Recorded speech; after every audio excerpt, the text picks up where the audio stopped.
Hello family, welcome to Stories by Tocci. We bring you interesting folk tales. Please subscribe and drop a like for us. This generosity would go a long way for us. Also share to family and friends. And please turn on post notification to stay tuned for more. Thank you as you do so. Now let's get into the story. The first light of morning crept across the narrow streets of Arinma, a sleepy town nestled between low hills and winding rivers, where time seemed to walk barefoot. The dust that lingered in the air from yesterday's passing trucks settled gently on rooftops, like old secrets refusing to disappear. From compound to compound, the smell of burning firewood rose like a silent trumpet, carrying with it the sound of bubbling pots and early morning voices. It was not just any morning. It was the day the students of Arinma Memorial High School had marked on their calendars in bold red circles and eager scribbles. For weeks, the journey to Mbale Hills had filled their minds with wonder, and their mouths with constant chatter. They spoke of the waterfalls like they were gods, and imagined the caves to be doorways to another world. Teachers had struggled to maintain attention in class, parents had sighed at the expenses, but none could deny the spark that danced in every young eye. In the boarding house, bags were zipped and unzipped countless times as students double-checked their snacks, notebooks, sunglasses, and little bottles of excitement they carried like unseen luggage. Outside, the school bus waited like a tired horse called upon one last time. It had rust on its hinges, and a crack on the windshield that spidered across the glass like a frozen river. Yet it stood proud, puffing out black smoke as if to announce its readiness. The driver, Mr. Toby, stood nearby, chewing cola nut and humming a soft gospel tune only his lips understood. His eyes were half closed, not from sleep but from thought, deep thought. He'd driven this route many times, but today his bones were whispering something different. He looked up, caught the gray pattern gathering in the clouds, and blinked. Among the crowd of students was Ada, a girl whose eyes often held the weight of words she never spoke. She moved quietly, always the last to speak, yet her presence was never small. Her classmates had nicknamed her Ada the Prophet, half in jest, half in wonder, because of her uncanny ability to feel things before they happened. She once told her tablemates during dinner that the power would go out in 10 minutes, and it did. Another time, she refused to walk under a certain mango tree near the school gate, saying it felt strange.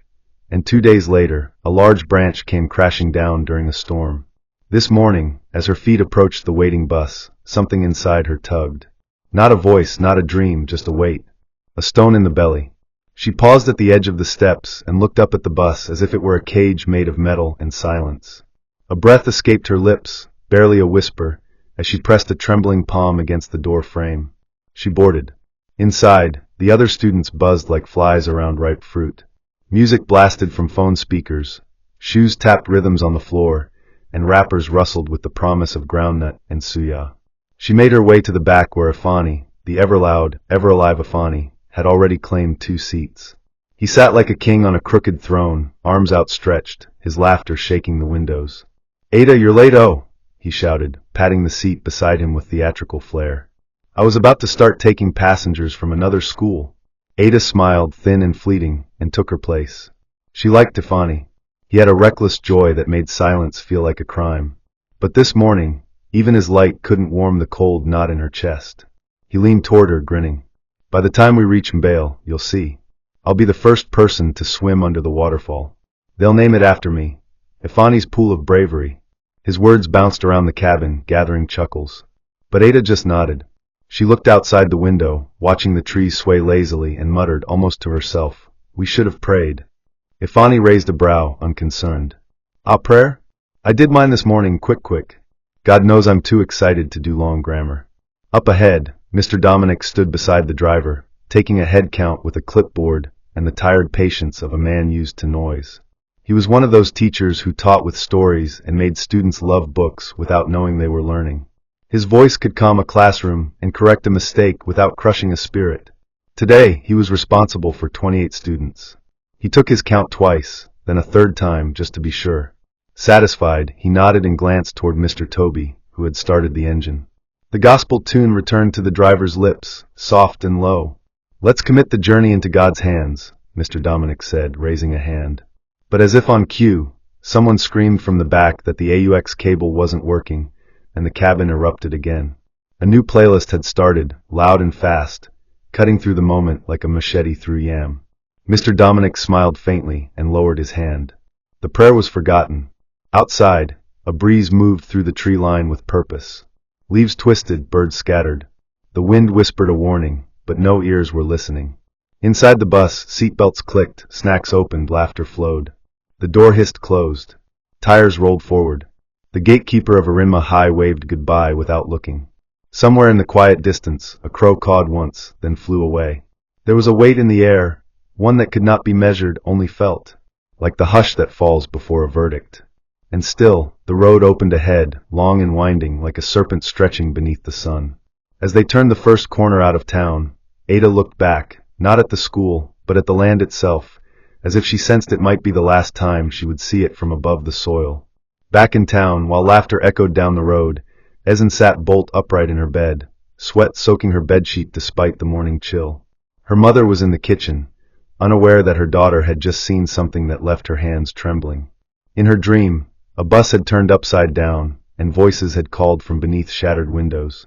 She had seen blood and silence, and the body of a friend she could not name. There was no fire, but the air had burned. She had woken with a gasp that pulled the breath straight from her lungs. She reached for her Bible, flipping through pages with fingers that shook like banana leaves in a storm. Her eyes landed on a verse, one she didn't recall memorizing. The prudent sees danger and hides himself, but the simple go on and suffer for it. Proverbs 22 verse 3. Her mouth went dry. She called out weakly, "Mummy?" Her voice barely carried. The sound of pots clanging in the kitchen was her only answer. Ezen rose from bed and walked to the window. The sky looked darker than it should. Clouds moved fast, faster than nature allowed, and the birds flew low. Something was wrong. She turned toward the small table beside her bed and whispered a prayer, not for herself, but for those already on the road. At that exact moment, Ada was staring out the bus window, watching those same clouds as they swallowed the morning sun. She couldn't explain the feeling, only that her skin crawled, and the air around her chest tightened like rope. She placed her hand on the window pane, cold against her skin, and whispered again, "We should have prayed." But the wind outside only answered with silence. The bus rumbled further down the lone highway that stretched like a faded ribbon across the belly of the eastern countryside. The town had long disappeared behind them, swallowed by distance and memory. Trees rose taller here, casting shadows that moved as though whispering among themselves. The hills had begun to show their backs, rolling upward like sleeping giants. Clouds were gathering, thick and silent, with a silence that carried the kind of weight you could feel behind your eyes. The air had changed, not just cooler, but somehow heavier, like it had swallowed too many secrets and now struggled to keep them in. Inside the bus, the atmosphere thinned. The music still played, but it no longer danced. It sat awkwardly in the background, like a third wheel on a dying date. Ada hadn't said a word in the last 20 minutes. She sat still, her hands clasped together in her lap, not out of fear, but like someone preparing to mourn something yet unnamed. Her eyes flicked from the window to the mirror above the driver's seat, then back to the road, scanning. She didn't know what she was looking for, only that her stomach felt hollow, like the floor of a drained well. Ifani was quiet too, his smile dimmed like a lamp running out of oil. He glanced at her, then at the road. "Do you feel it too?" he asked. She didn't answer. She didn't have to. The road ahead had started to change. It was subtle at first, patches of tar giving way to gravel, the occasional pothole here and there. But then the trees grew closer to the edge, like walls closing in. The bus groaned as it climbed a steep bend, and for the first time, the students at the back leaned forward, not in excitement but instinct. "Why does it feel like we're going uphill into something we're not meant to find?" someone mumbled. No one replied. The bus took another turn, and that was when they saw her. She stood at the edge of the forest, just before the road curved again. An old woman, thin, motionless, and dressed in a faded wrapper that hung off her frame like loose bark on a dying tree. Her feet were bare, her eyes sunken, her skin like worn paper browned by sun and time. She didn't wave, didn't move, didn't blink. She simply stared.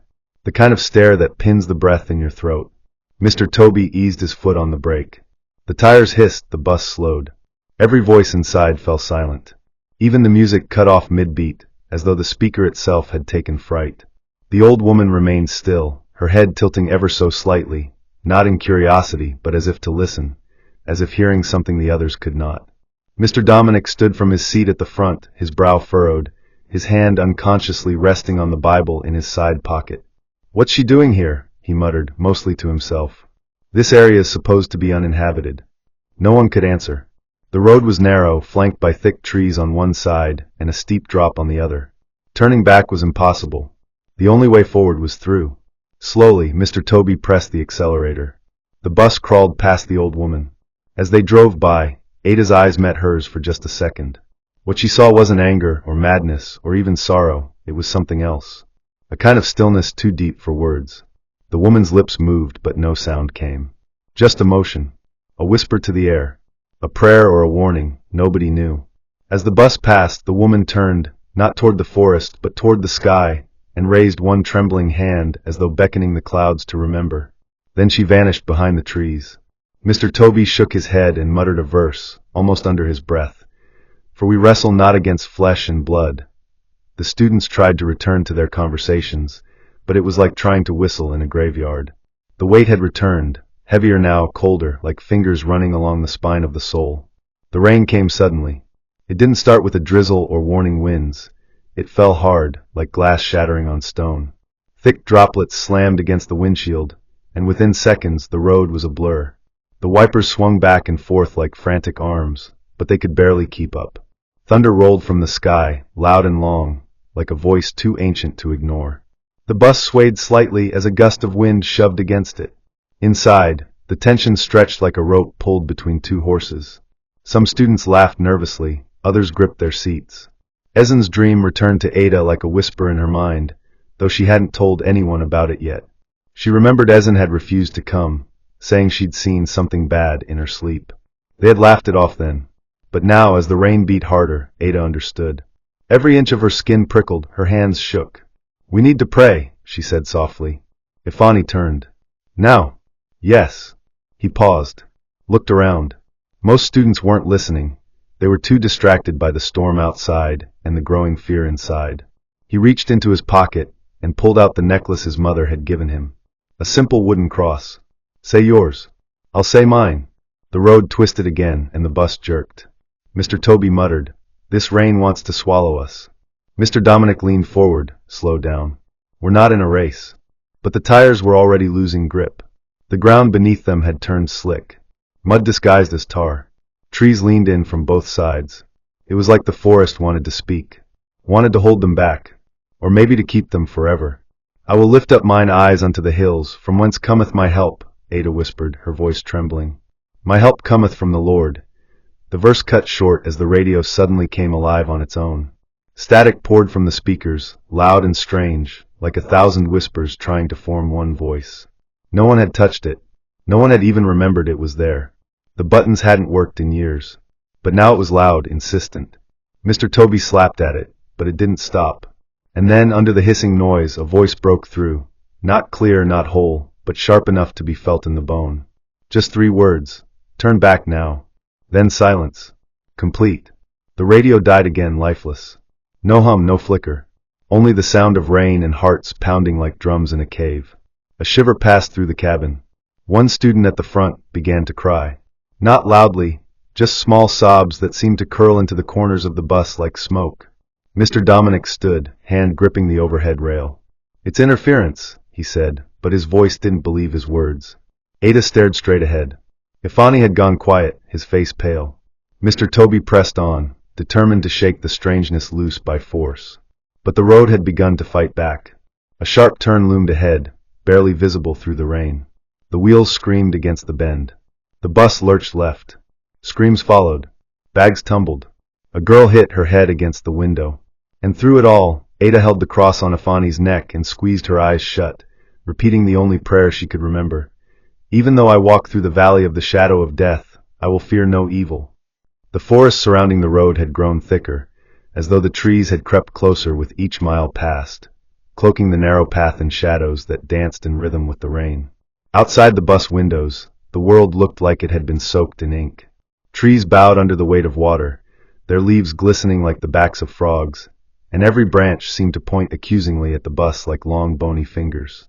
The storm didn't roar, it whispered, a low, eerie hum that crawled under the skin. Mr. Toby gripped the wheel tighter than before, his knuckles pale, his lips moving but making no sound. He had stopped humming. His gospel tune was gone, replaced by a silence that clung to him like wet cloth. Mr. Dominic watched him from the passenger seat, concern carved into the corners of his face. Even the students who had once been rowdy now sat like churchgoers at a funeral service. Every bump in the road felt sharper, every turn tighter. The road ahead vanished into mist. At some point, no one knew exactly when, the laughter had gone entirely extinct. Ifani had tucked his necklace into his shirt, and for the first time since they left Arinma, he wasn't talking. His fingers fidgeted with the edge of his sleeve, his gaze fixed on the windshield. Ada remained unmoving beside him, her head bowed slightly, lips parting now and then in silent prayers. There was a strange unity in their fear, though none of them dared to speak of it aloud. The atmosphere in the bus had turned into something that could be sliced and served, so thick that even hope found it hard to breathe. "I think we missed a turn," Mr. Dominic murmured, staring at the map spread on his lap. But no one responded. They had all begun to realize that this road, once mapped and marked, now felt like it belonged to someone or something else. Somewhere beyond the fifth curve, the rain paused, just briefly, as though the clouds themselves were holding their breath. It was then they heard it, a low, strange humming. It wasn't mechanical, nor did it sound human. It rose from the trees, threading itself through the quiet like an invisible serpent. It felt old, impossibly old, like the voice of the land itself mourning something not yet lost. The students looked around, searching for the source, but the sound didn't come from one direction. It came from everywhere and nowhere. Ada leaned closer to the window, her breath misting the glass. She squinted into the forest, where the trees swayed without wind, their trunks creaking like bones twisting in a grave. Then she saw a movement, not an animal, not a human, something else entirely. A figure wrapped in brown, hunched over like a branch bent from sorrow. It didn't walk. It glided. Just a glimpse, and then it was gone, swallowed again by the woods. "Did you see that?" she whispered. Ifani turned to her slowly, brows knitted. "See what?" She opened her mouth to answer, but the words refused to form. Mr. Toby pressed harder on the accelerator, though the road offered no promise of direction. The GPS on his dashboard blinked erratically, switching languages, recalculating every few seconds before freezing completely. "The devil is a liar," he muttered under his breath. Mr. Dominic sat upright and pulled out his worn, leather Bible from his satchel. Without a word, he opened it and placed it on the dashboard. "Psalm 91, he said quietly. "He that dwelleth in the secret place of the Most High shall abide under the shadow of the Almighty." He didn't shout it. He didn't need to. The moment the words left his lips, it felt like something unseen had noticed. A heavy thud struck the roof of the bus, just once, hard enough to make several students cry out. The rain resumed in that instant, harder than before, like a river crashing from the sky. The road narrowed again, and now the trees were so close that branches scraped the sides of the bus like fingernails across metal. The path twisted into a sharp bend without warning, and the wheels skidded. Mr. Toby fought the steering, sweat dripping down his neck despite the cold. The back of the bus swung dangerously close to the edge. A single glance outside revealed how steep the fall was, a sheer drop into darkness. "Everyone hold on," Mr. Dominic shouted. The students clung to seats, windows, and each other. Ada clutched Ifani's arm, nails digging into his skin. The bus swerved back into the lane, tires screeching against gravel. A bag flew from the luggage rack and landed on the aisle floor with a thud. No one moved to pick it up. Then came another sound, not mechanical, not earthly, a wailing, long and thin, like the shriek of something mourning itself. "What is that?" someone sobbed. Mr. Toby's hands trembled. "We're not supposed to be here. This place isn't on the map." "Then where are we?" Ada asked, but no answer came. Not even the storm could drown that question. It sat between them all, a ghost in the aisle. As the bus rolled forward, a new figure emerged, not from the woods, but from the road itself. A young boy, no older than 12, standing barefoot in the rain, wearing only a white cloth wrapped around his waist. His eyes were hollow, his expression blank. He raised one hand, not to wave, but to point. And then he spoke. 3 words, same as before. "Turn back now." This time, it wasn't a voice from a speaker. It was flesh and breath and presence. "Who is he?" Ifani gasped.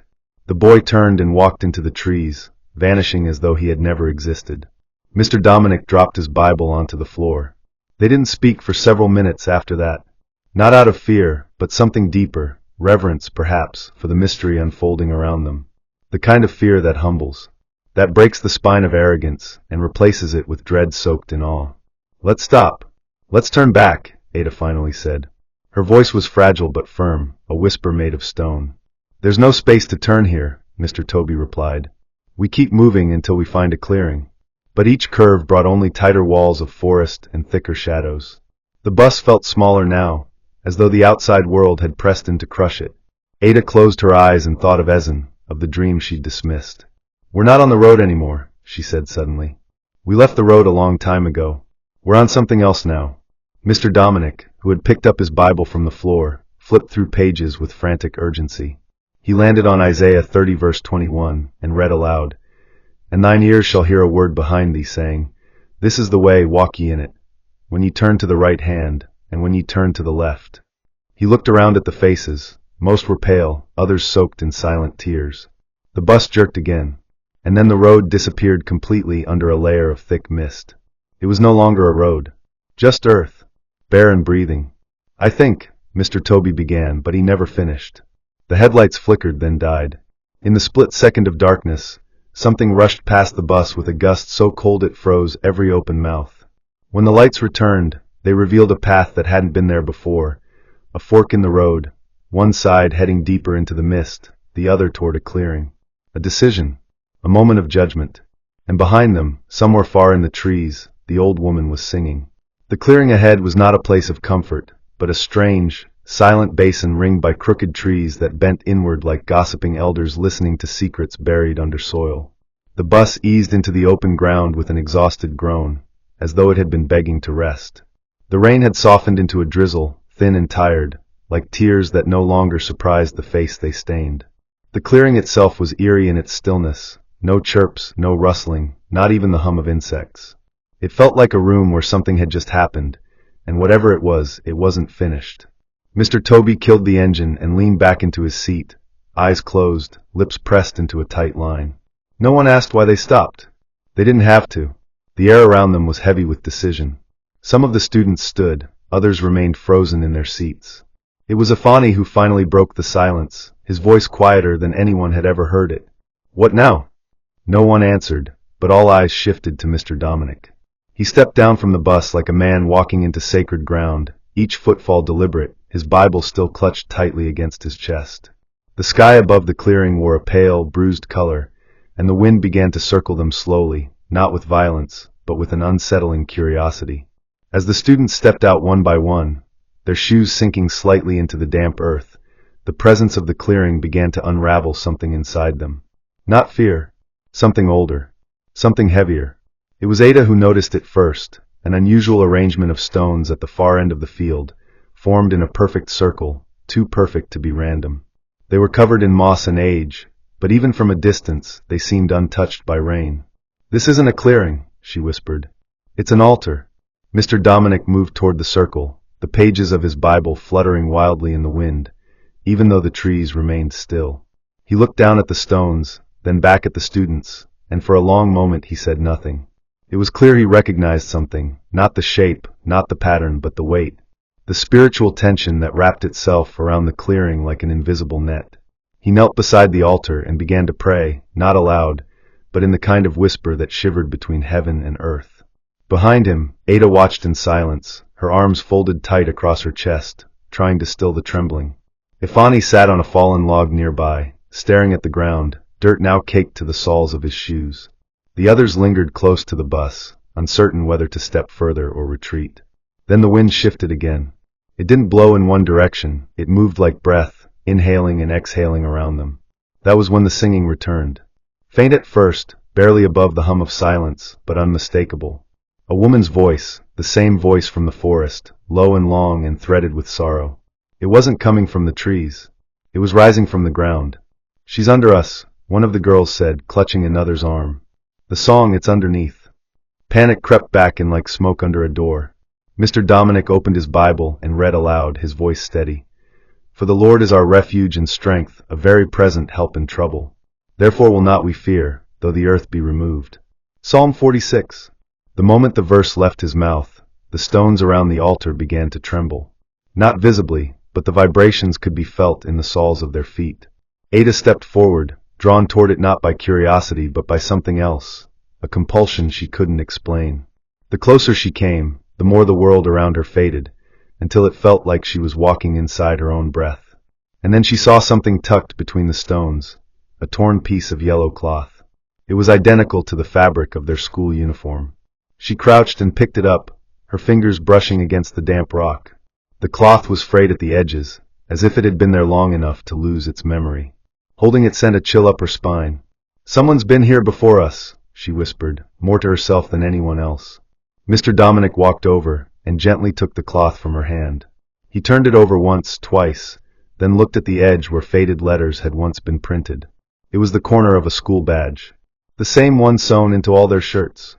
But this one was older, worn by time and moisture. "This shouldn't be here," he said slowly. "This trip was postponed twice. We were the first to book and bail this term." Ada shook her head. "We weren't first." Behind them, another sound emerged. Not singing, not humming. A slow, deliberate dragging sound, something heavy being pulled across dry leaves.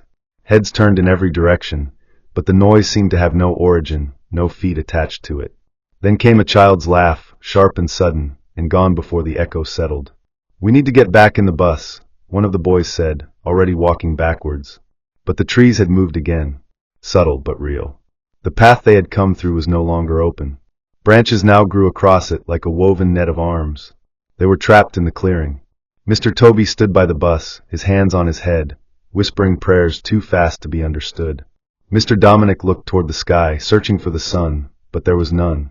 Only a pale ceiling of clouds that seemed to press downward.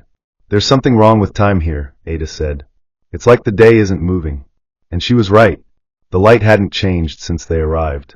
The mist around them had thickened, curling into the shapes of faces that disappeared if stared at too long. Ifani stood and took Ada's hand. "If we can't go back, we need to go through." Mr. Dominic looked at him. "Through what?" Ifani pointed past the altar. The fog had parted slightly to reveal a path none of them had noticed before. It was narrow and made of stone, and it led down. The group hesitated, torn between fear and necessity. There were no good choices left, only the one that might not lead to immediate doom. Mr. Dominic nodded, Bible in hand. "Stay close. Don't stray. No matter what you hear, don't answer it." The students moved reluctantly, feet crunching against fallen leaves and damp earth. As they crossed the altar, the singing grew louder, yet still too distant to be placed. Ada and Ifani led the way, their fingers locked as though breaking contact might break reality. The path wound downward, into the belly of the forest. With each step, the air grew colder. And with the cold came voices. Not many, just one, repeating Ada's name over and over, sometimes soft like her mother's voice, sometimes broken like her father's on the day he died. She didn't answer. Behind her, someone else was crying. A boy maybe 14, whispering, "I want to go home." But home was no longer a direction they could face. The forest had swallowed it, and memory was fading like ink left in the rain. "Keep your eyes ahead," Mr. Dominic said. "Don't look into the trees." But temptation dances like light on water, and one girl looked. She screamed. They turned briefly, just long enough to see her running back the way they came. "Mirabelle!" someone shouted. But she didn't stop. She vanished into the mist, as if the forest had been waiting for someone to answer its call. "She's gone," Mr. Toby said. "We'll never find her in that fog." Ada kept walking, but something broke inside her, a crack, small and slow like the edge of a dam. And still the voice kept calling her name. The path they followed was unlike any they had ever seen, not because of how it looked, but because of how it felt. The stone trail twisted downward through the trees like a forgotten thought, narrow and uneven, and it seemed to sink lower with each step, as if leading them beneath the skin of the earth itself. The mist wrapped around their legs and shoulders like a living thing, tugging gently, never violently, but with the kind of insistence that wore away at courage. Overhead, the sky never changed. It remained pale, almost bruised, with no hint of sun, moon, or stars, only that colorless ceiling pressing down like the weight of guilt. No one spoke. Talking felt dangerous here, as though the forest might overhear and respond. Every snap of a twig underfoot sounded louder than it should, echoing off trees that had somehow grown taller and closer together. Ifani walked just behind Ada, one hand on her shoulder, the other gripping his necklace. He had not made a joke since they left the clearing. His face was different now, not just afraid, but hollowed out, like someone who had begun to see the edges of life peeling back to reveal what lay behind it. Mr. Dominic led them all, his Bible still in his left hand, open to a psalm he had been reading silently to himself in a constant rhythm, like someone trying to keep a snake asleep by humming. He did not look up as he walked, trusting the path, but his shoulders were tense, as if bracing for something that hadn't yet come. Mr. Toby trailed behind them, limping slightly, muttering words under his breath in a language only the old men of Arinma still spoke. He hadn't said much since the girl Mirabelle vanished. None of them had dared speak her name since. They came to a place where the path split in two, like a tongue forked in warning. One side led into deeper woods, thick and dark, with branches that seemed to form a cage overhead. The other path descended sharply into a narrow ravine, where the trees parted briefly to reveal the black surface of a still, quiet river. For the first time, Mr. Dominic hesitated. He stared down both paths, eyes narrowed, as though trying to read the very air. Ada stepped beside him, waiting, her silence now more commanding than any speech. He glanced at her, searching her face. "I don't know which way is right," he admitted, the first time he had shown uncertainty. Ada said nothing at first. She simply walked toward the river's edge, eyes fixed on the surface. The water did not move. Not a ripple, not a breeze. It was as though time itself had decided not to flow here. She picked up a stone and tossed it in. It sank without a splash. The sound it made was like cloth folding, soft, unnatural. "This path is real," she said at last. "The other is something pretending to be a path." Her voice was so steady, so sure, that no one questioned it. They followed her, single file, down the slope into the mouth of the ravine. The trees grew thinner here, but the silence was thicker. Birds no longer sang. Insects had vanished. Even the wind, which had once whispered through the leaves, now refused to speak. The only sound was the distant rhythm of their footsteps and the subtle thud of hearts that beat a little too fast. Ifani leaned toward Ada and whispered, "Do you think we're still alive?" She didn't answer. She couldn't, because part of her wasn't sure. Somewhere behind them, the forest released a sound like laughter caught in a cough, dry, brittle, and close. The river curved with the path, a quiet companion, and beside it stood old trees with carvings on their trunks. Not random marks, but shapes, spirals, crosses, symbols none of them could name. One trunk bore the image of a crying face, its mouth wide open, teeth like thorns. The group moved faster. Mr. Dominic began to speak again, this time aloud, voice cracked and urgent. "Yeah, though I walk through the valley of the shadow of death, I will fear no evil." The others joined him, unsure whether they were praying or begging. Then they saw the first of them. A figure stood just ahead, by the bend of the river. A girl in uniform. Her back was turned, her head slightly tilted. Her arms hung limp. Mr. Toby called out, "Mirabelle?" The girl turned. But it wasn't Mirabelle. It was someone else entirely. Her face was familiar, and not at all. It was like a memory worn thin, details lost, like a portrait melted by rain. Her eyes were wide and unblinking, her skin pale and damp like paper left too long in water. She opened her mouth, but no sound came out. Instead, blood trickled from her nose. Slowly. Quietly. Ada stepped back, her heart pounding. Mr. Dominic raised his Bible again, shouting a verse now like a man commanding fire. "No weapon formed against us shall prosper." The girl blinked, tilted her head again, and took one step forward. The air grew thick. Too thick to breathe. Then she vanished, not into smoke, not into the forest, just vanished as though reality had closed over her like a wound. Behind her, something else moved. Not a figure this time, but a shadow. Huge, dragging, patient. The group didn't wait to see more. They ran. Not in panic, but with survival in their bones. Their feet thundered against the trail, slipping on moss, scraping against stones. Branches clawed at their clothes, leaves slapped their faces, and the forest moaned around them like a living wall closing in. Somewhere behind them, the river still followed, silent, still, and watching. Ada didn't know where she was leading them, but her legs kept moving, driven by something older than logic. Ifani tripped once, scraped his elbow, but she pulled him back up. Mr. Dominic shouted instructions, but the path twisted and split again and again, and nothing looked familiar anymore.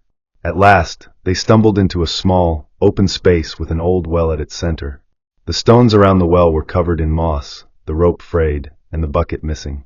The space felt strange, not safe, but paused, like the forest had stepped aside just long enough for them to breathe. Everyone collapsed to the ground. Mr. Toby fell to his knees and cried. Not from pain, but from everything that had piled up inside. We should have prayed, he kept saying. Before we left. We should have prayed. No one corrected him. No one dared say, it's not too late.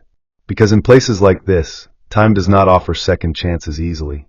Ada sat by the edge of the well, staring into the darkness below. She couldn't see the bottom. Not even a reflection. Just depth. Infinite. She turned to Afani. His hands were shaking, and his eyes held something that hadn't been there before: grief. Quiet and solid. Do you feel that? She asked. He nodded. Like something's waiting. Mr. Dominic looked up and said one thing before silence returned. This place is older than prayer. The well stood as still as death, surrounded by damp earth and silence, so complete it hummed beneath the skin. No wind passed through that clearing, no rustle of leaves, no bird dared enter. It was as if the trees had bent backward to avoid looking too closely. Ada sat at the lip of the stone circle, her hands gripping the edge as if she might fall forward and disappear forever. No reflection stared back at her from the water. Just darkness, endless and pure. Ifani crouched beside her, his breathing shallow, face streaked with dried sweat and flakes of mud. Mr. Dominic paced near the edge of the trees, still clutching his Bible, though the pages had grown damp and curled at the corners, like a book that had wept through the storm.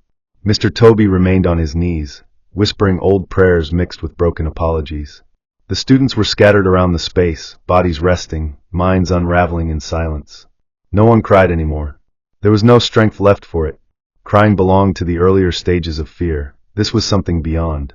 This was surrender. Ada leaned over and spoke, barely louder than the wind that wasn't there. Something's beneath us, she said. I don't mean just water. I mean something buried. Ifani didn't ask how she knew. He had stopped questioning the things she felt. He only nodded and looked toward the well, then looked away quickly, as though fearing it might look back. Far beyond the clearing, from the forest's edge, a sound like footsteps emerged again, slow, dragging, rhythmic. But none of them moved. The sound grew closer, and then stopped just at the boundary, where the trees met the clearing like guards refusing to cross into consecrated ground. That was when Ada stood up. She rose slowly, brushing dust from her legs, eyes fixed on the trees ahead. Her movements were not quick or bold. They were reverent, as if responding to an invitation that only she had received. She took one step toward the well, then another, and then she spoke, not to anyone around her, but to the silence itself. Whoever is here, I know you've been waiting, but I'm not the one you want. Her voice didn't tremble. It came out calm, strange, old, as if borrowed. Ifani stood, reaching out to stop her, but her hand lifted and held him back without touching. Let me do this, she said. Mr. Dominic approached quickly. Do what? He asked. You don't know what this place is, what it requires. But Ada turned to him, and in her eyes was something ancient, something that saw beyond the trees and the sky and the moment. I know more than I should, she replied. And if we leave without giving it what it's asking for, none of us will make it out. The students stirred, confusion giving way to fear. Mr. Toby rose shakily, wiping his face. No more sacrifices, he said. This is not the old world. We are not those people. Ada looked back at the well. It doesn't want blood, she said. It wants memory. She walked toward the edge again, slowly, then Saturday. This place remembers those who forget God on the road.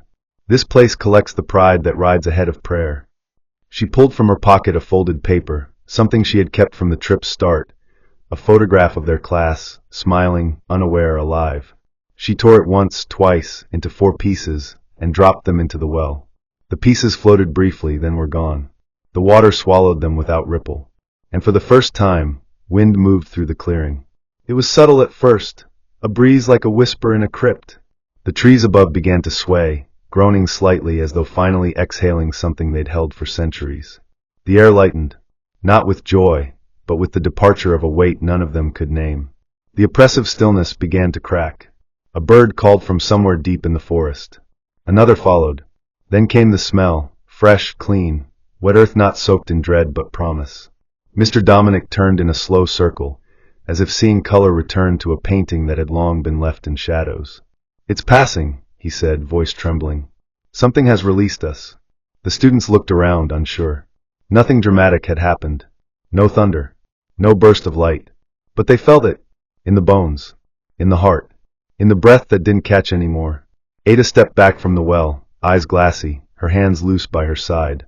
Ifani caught her just before she stumbled. "You okay?" he asked. She nodded. "I just gave it what it needed." Mr. Toby looked around at the others. "Let's leave before it changes its mind." They turned slowly, and this time, the trees had opened. The path behind them had cleared, the forest no longer a trap, but a corridor. A way out. They walked in silence, but not the kind filled with fear. It was a silence of reverence, of survival, of understanding that they had brushed the edge of something not meant for flesh, and still found their way back with breath in their lungs. The path out of the forest was not the same one they had come through. This one was straighter, wider, and as they walked, the light shifted until real daylight peeked through the trees.